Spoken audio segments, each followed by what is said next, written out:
네, 정부가 스트레스 DSR 2단계 규제 시행을 돌연 연기했다라는 건데요. 예? 뭘 연기했다고요? 예. 스트레스 DSR 2단계 뭐 복잡합니다. 뭘 어떻게 했다는 거야? 예, 제가 아주 쉽게 설명해 드리고 그 의미까지 한번 짚어보도록 하겠습니다. 25일입니다. 금융위원회가 방금 제가 말씀드린 스트레스 DSR 2단계 시행을 당초 7월 1일입니다. 내일 모레요, 내일 모레. 예, 며칠 안 남았어요. 원래 7월 1일 날 하기로 했다는데 요거를 돌연 갑작스럽게 당황스럽게 2달을 미뤄서 7월 1일에 하기로 했던 걸 9월 1일로 미뤘다는 겁니다. 요건 2단계입니다, 여러분. 이따 설명드릴게요. 근데 원래는 3단계도 순서대로 하기로 했었죠. 요번에 발표한 게 3단계는 원래 내년 초에 하기로 한 건데 요것도 내년 9월로 쫙 미뤘다. 그래서 결국 2단계와 3단계를 각각 2월과 9월 2개월과 9개월 쭉쭉쭉쭉 뒤로 밀어놨다라는 얘기입니다. 자, 그러면 한 발 더 들어가 보도록 하겠습니다. 도대체 뭘 어떻게 했다는 거야? 요겁니다, 여러분. 일단 DSR을 아셔야죠. DSR이 뭔데? 영어 뭐야 그거? 쉽습니다, 여러분. 이렇게 생각하시면 돼요. 여러분의 연봉이 6천만 원이야. 그래서 한 달에 월급을 500만 원이라고 해볼게요. 그러면 여러분이 500만 원 수입을 딱 갖고 있는데 대출을 받았습니다. 그러면 원금도 갚아야죠. 이자도 갚아야죠. 그래서 원금과 이자를 합쳐서 은행에다가 이번에 갚아야 될 돈이 얼마인가 봤더니 월급이 500만 원인데 250만 원을 갚아야 됩니다. 그러면 여러분의 DSR은 지금 현재 어떤 상황이냐면 50%예요. 내 수입에서 내가 갚아야 될 대출 원리금의 총 합의 비율, 이게 50%라는 얘기입니다.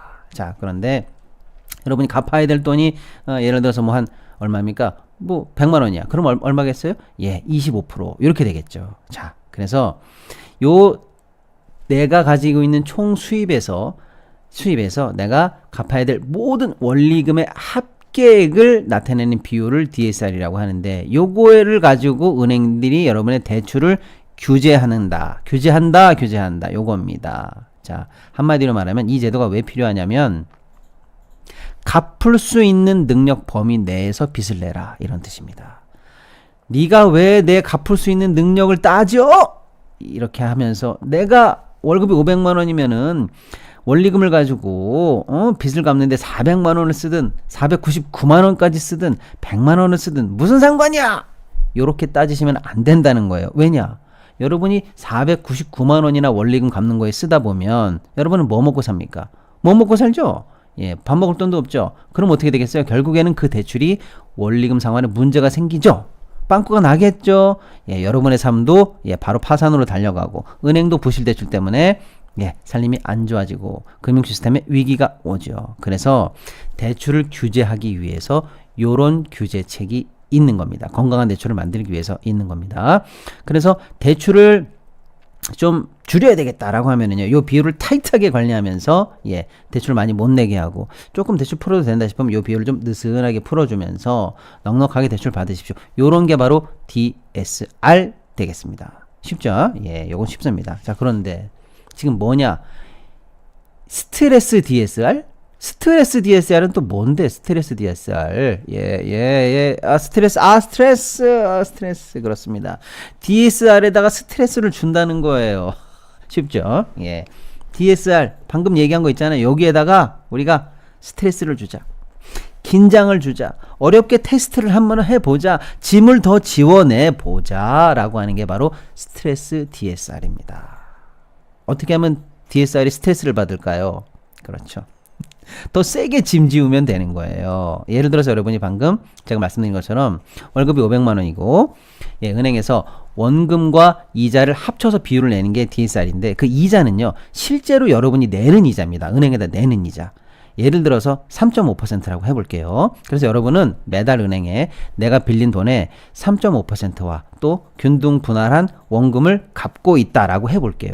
그 문제 안 돼요. 그걸로 DSR을 했다는 거예요. 근데 실제 여러분의 이자를 은행에 내는 이자를 올리겠다는 게 아니고 올려본다고 가정을 해보자. 스트레스 받죠? 왜 그런 가정을 해? 바로 그겁니다. 스트레스 받게 해보자 좀 이런 겁니다. 3.5% 은행에 내고 있잖아.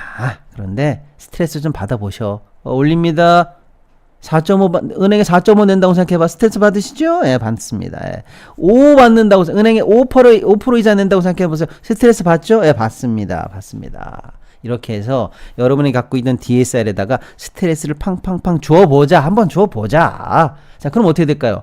그렇게 하면은 여러분 빚 갚을 수 있겠어요? 못 갚죠. 에이, 못 갚는 것은 좀 너무 심했고 갚기 힘들어지겠죠. 자, 그래서 아까 말씀드린 DSR은 예, 갚을 수 있는 능력 범위 내에서 대출을 만들자라는 거고요. 여기에다가 스트레스를 주는 이유는 뭐냐? 여기다가 미래값을 준 거다라고 생각해 보시면 되겠습니다. 미래에 금리가 더 높아지거나 여러분의 사정이 더 안 좋아지거나 할 수 있는 이 미래값을 준다. 요게 바로 스트레스 테스트가 되겠습니다. 그래서 여러분 DSR에다가 스트레스를 얹어준다. 요거를 이제 DSR 스트레스다 이렇게 보시면 되는데 우리의 스트레스 값은 얼마게요? 예, 1.5%입니다. 그러니까 예를 들어 여러분이 지금 DSR을 낼 때 예, 3.5에 내가 은행에 대출을 받았습니다. 이렇게 하고 있으면 요 테스트는 어떻게 하는 거냐? 스트레스는 어떻게 하는 거냐? 1.5를 얹어보는 거예요. 여러분 3.5 받으셨죠? 5%로 계산 한번 해볼게요.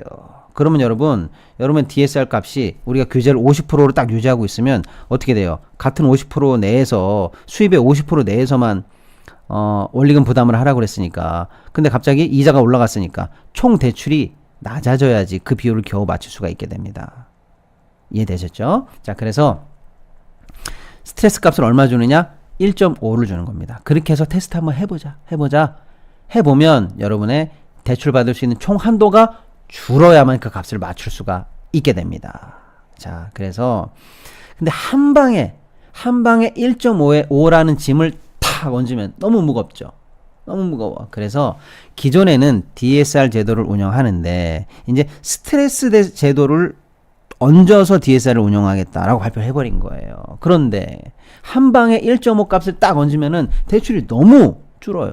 스트레스 너무 받는 거야. 예, 그래서 단계별로 가고 있다. 이렇게 보시면 되겠습니다. 1.5를 향해서 가는데 그러니까 여러분이 원래 은행에서 받는 이율에다가 1.5를 얹어서 계산해 보려고 가고 있는데 한 번에 1.5를 얹으면 너무 심하니까 1단계 예, 여러분 25% 우리가 목표로 했던 1.5의 25%를 얹어서 해봅시다. 그래도 대출이 좀 낮아졌겠죠? 자, 그 다음에 2단계는 뭡니까? 우리가 목표로 했던 1.5 값에다가, 예, 이번엔 50%를, 예, 만 계산을 해봅시다. 자, 그 다음에 3단계는 뭘까요? 100%, 1.5를 계산해 봅시다. 요겁니다. 여러분이 내는 돈, 은행에 내는 이자가 바뀌는 게 아니고요. 대출을 받을 때 내는 이자에다가 가산을 가짜로 해보자. 가짜로. 더 얹어보자. 예.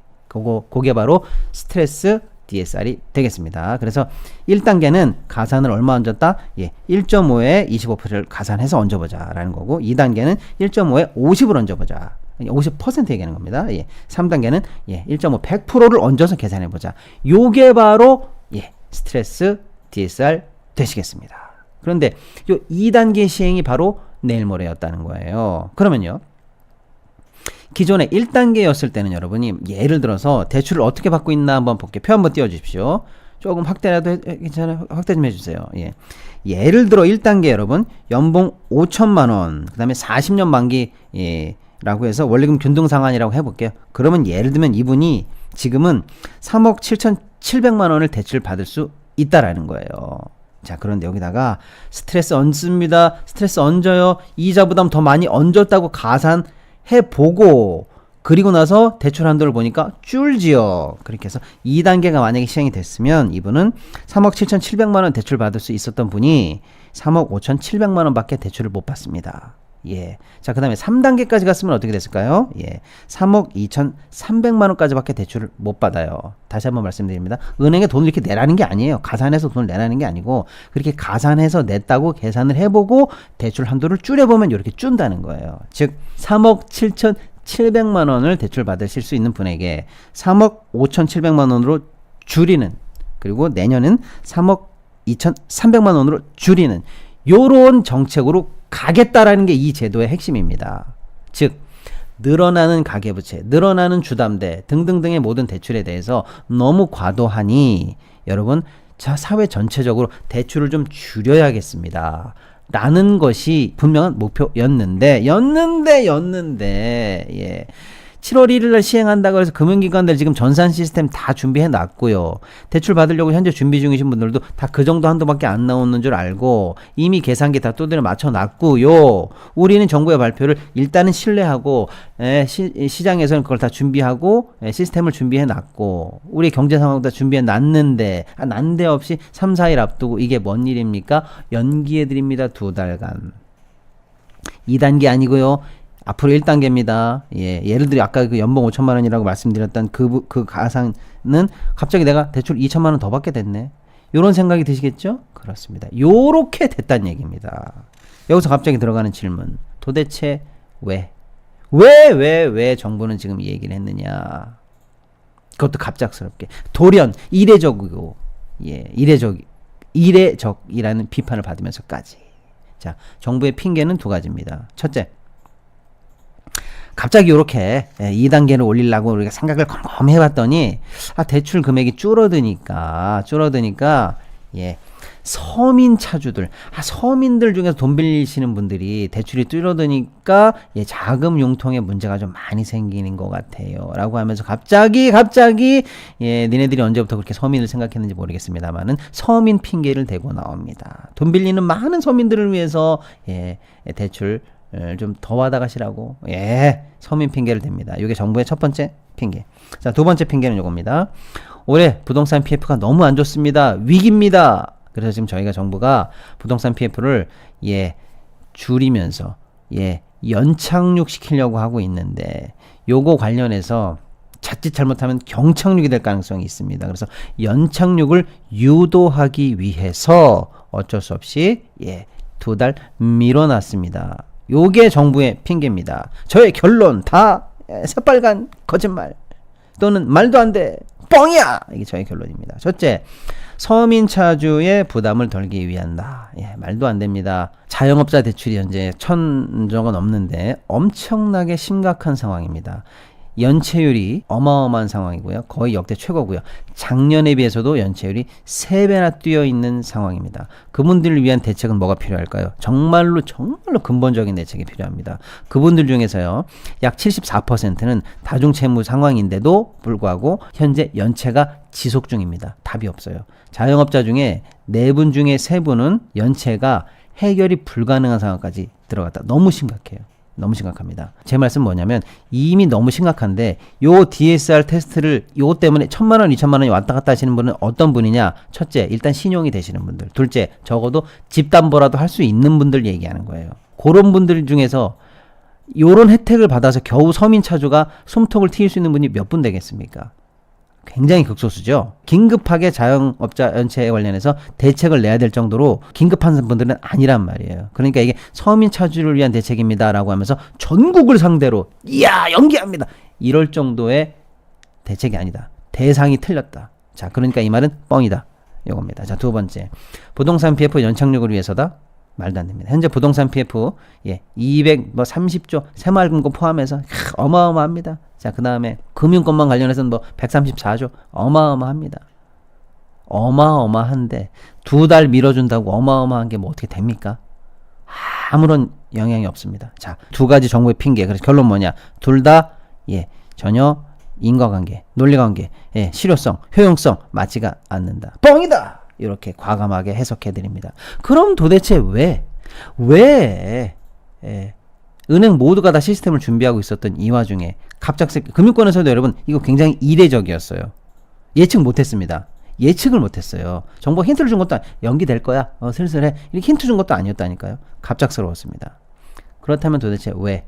앞에 말한 그 2가지 핑계가 뻥이라고 치면은 도대체 왜? 나의 보험 가입 상태를 믿을 수 있는 정직한 보험 전문가가 객관적으로 체크해서 공정한 평가와 합리적 대안을 제시하는 마이보험 체크를 소개합니다. 마이보험 체크는 보험 가입자의 이익을 가장 중요하게 생각합니다. 이미 가입된 보험이 적합한지 체크해서 꼭 필요한 보험 계약들은 잘 유지하시라고 말씀을 드리고 불필요한 보험이나 부족한 부분은 고객의 현재 상황에 맞게 보장 분석을 도와드립니다. 가입 보장은 크고 폭넓게, 보험료는 저렴하게 최적의 보험 상품을 추천드립니다. 마이보험체크는 35개 손해보험, 생명보험 회사를 취급 판매하고 있기 때문에 한 회사만 추천드리지 않습니다. 무조건 보험료가 비싼 상품을 추천드리는 게 아니라요, 고객에게 가장 필요하고 합리적인 상품을 제안하고 있습니다. 상담을 통해 합리적인 제안을 드리니까요, 결정은 보험 소비자가 선택하시면 됩니다. 무엇보다도 양심적인 보험 전문가가 정확한 분석을 통해서 고객의 상황에 맞게 맞춤형